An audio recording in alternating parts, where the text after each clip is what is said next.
In today's video, I am going to teach you how to make sure emails get sent from Klaviyo to Shopify customers. The goal here is to confirm two key things: that Shopify is properly connected to Klaviyo, and that your sending setup is verified so your messages actually land in customer inboxes instead of getting filtered to spam. Start by opening your Klaviyo dashboard.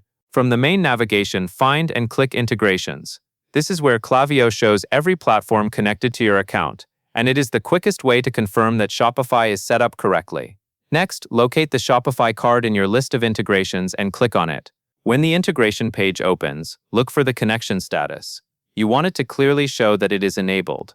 If it is enabled, that means Klaviyo can receive customer and order data from Shopify, which is essential for sending campaigns and triggering automated flows to the right people.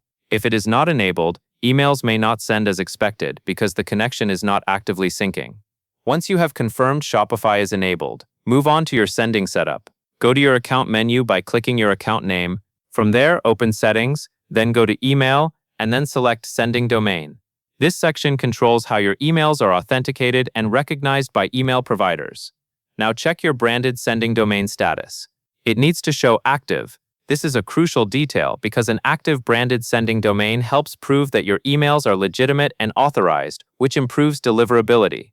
When this is not active, messages are much more likely to be placed in spam or blocked altogether. Keeping it active supports better inbox placement and more consistent delivery to Shopify customers. Take a moment to confirm both of these items before you send your next campaign or turn on important flows. When Shopify is enabled and your branded sending domain is active, you are setting yourself up for reliable sending and stronger deliverability. That covers everything you need to know, and that is all there is to it.